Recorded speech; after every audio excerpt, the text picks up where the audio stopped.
Welcome to bird media. నేను మీ Pawan Krishnamurthy. అందుతున్నటువంటి breaking సమాచారం చూస్తే తాడిపత్రులో టెన్షన్ వాతావరణం నెలకొంది. దాదాపు 14 నెలల తర్వాత హైకోర్టు ఉత్తర్వులతో పోలీస్ భద్రత కల్పించి కేతిరెడ్డి పెద్దారెడ్డిని తాడిపత్రులో అడుగుపెట్టనివ్వాలి అంటూ కూడా హైకోర్టు ఆదేశించింది. దీంతో 14 నెలల తర్వాత పెద్దారెడ్డి తాడిపత్రులో అడుగుపెట్టబోతున్నారు. ఉదయం 10 నుంచి 11 గంటల మధ్య ఆయన్ని తిమ్మంపల్లి నుంచి పోలీసులు అక్కడి నుంచి తరలించబోతున్నారు. అయితే ఈసారి ఎటువంటి ఇబ్బందులు తలెత్తుతాయి, అలాగే ముఖ్యంగా జేసీ కుటుంబంతో పెద్దారెడ్డి కుటుంబానికి ఉన్నటువంటి విభేదాల నేపథ్యంలో, అలాగే అక్కడ శాంతి భద్రతలకు విఘాతం కలుగుతుంది, పెద్దారెడ్డి అక్కడికి వచ్చి ఫ్యాక్షన్ చేస్తున్నారు అని చెప్పి ప్రభాకర్ రెడ్డి ఆరోపిస్తున్నటువంటి నేపథ్యం. అలాగే గతంలో కూడా చూసాం, అధికారంలో ఉన్నప్పుడు కేతిరెడ్డి పెద్దారెడ్డి ఏ విధంగా జేసీ ప్రభాకర్ రెడ్డి ఇంటికి వెళ్ళి అక్కడ హల్చల్ చేశారు అనుచరులతోటి. అలాగే ఆ తర్వాత జరిగినటువంటి పరిణామాలు, రెండు వర్గాల మధ్య ఉన్నటువంటి విభేదాలు, వీటన్నిటి నేపథ్యంలో చాలా హైటెన్షన్ వాతావరణం అయితే నెలకొంది. ముఖ్యంగా ఎన్నికలు అయిపోయిన తర్వాత పెద్దారెడ్డి కార్యకర్తలతో అక్కడ సమావేశాలు నిర్వహించడానికి కానీ, లేదంటే ఇతరత్ర కార్యక్రమాలకు కానీ ఎక్కడ అలవెన్స్ అనేది ఇవ్వలేదు.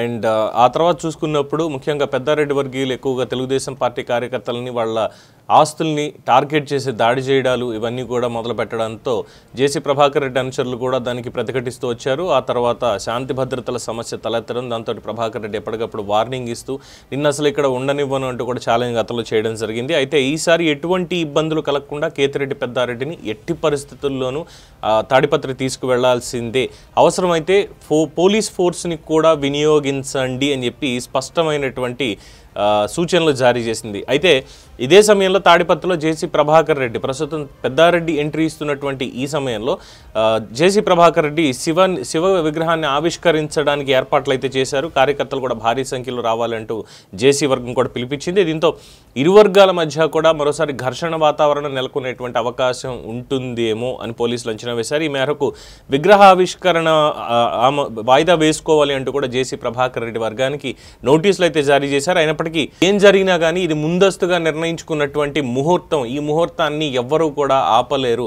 కోర్టు ఆయనకి ఇందులో ఉత్తర్వులు ఇచ్చిందేమో ఎంట్రీ ఇవ్వమని, కానీ మాకైతే కోర్టు ఉత్తర్వులు ఇవ్వలేదు, విగ్రహావిష్కరణ జరపద్దు, పెద్దారెడ్డి వస్తున్నారు కాబట్టి చేయొద్దని కోర్టు మాకు ఎటువంటి ఉత్తర్వులు ఇవ్వలేదు, మేము ఇది ముహూర్తం ముందే నిర్ణయించుకున్నాం కాబట్టి విగ్రహావిష్కరణ ఖచ్చితంగా చేస్తూ ఉంటూ జేసీ వర్గీయులు కూడా చెప్తున్నారు. సో ఈ రెండు వర్గాల మధ్య ఈ నేపథ్యంలో ఉద్రిక్తతలు తలెత్తేటువంటి నేపథ్యం ఉన్న కారణంగా పోలీస్ ఫోర్స్ని భారీగానే మోహరిస్తున్నారు.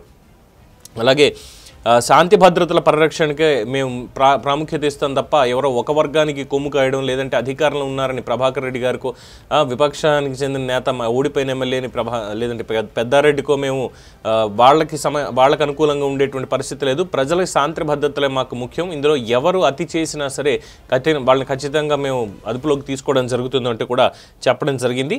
అయితే ఇక హైకోర్టు తీర్పు మాకు చాలా చారిత్రాత్మకం. దాదాపు 14 నెలల తర్వాత, ఎన్నికలు గడిచిన 14 నెలల తర్వాత నియోజకవర్గంలోకి వెళ్ళడానికి హైకోర్టు ఉత్తర్వులు ఇవ్వడం అనేది చాలా సంతోషంగా ఉంది. ఇక ప్రజలకు అందుబాటులో ఉంటాను అని చెప్పి తనను చూసేందుకు భారీగా వస్తున్నటువంటి వైసీపీ శ్రేణులందరినీ కూడా ఆయన సంయమనం పాటించాలి అంటూ ఆయన చెప్పారు. మొత్తానికి గతంలో ఉన్నటువంటి ఈ విభేదాలు, వీటన్నిటి నేపథ్యంలో మరి ఈ విగ్రహావిష్కరణ సజావుగా సాగుతుందా, అలాగే పెద్దారెడ్డి ఎంట్రీ ఉంటుందా ఉండదా, లేదు పెద్దారెడ్డి వర్గీయులు గతంలో దాడులు చేసినట్టుగా, లేదు ఆయన అంటున్నట్టు తెలుగుదేశం పార్టీ వాళ్ళు పెద్దారెడ్డి అనుచరుల మీద, వాళ్ళ ఇళ్ల మీద దాడి చేస్తున్నారు అని చెప్పి ఆరోపిస్తున్నటువంటి నేపథ్యంలో మరి ఏముంటుంది ఈరోజు, ఎలా ఈ కార్యక్రమం సజావుగా సాగుతుందా, లేదు మళ్ళీ గొడవలు ముందుకెళ్ళి బైండ్ ఓవర్ల దాకా వెళ్తాయా, వేచి చూడాల్సిందే.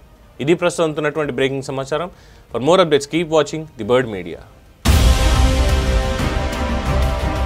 ఈ వీడియో కనుక మీకు నచ్చినట్టయితే లైక్ చేయండి, షేర్ చేయండి, సబ్స్క్రైబ్ చేయండి, అలాగే పక్కనే ఉన్న బెల్ ఐకాన్ని క్లిక్ చేయండి.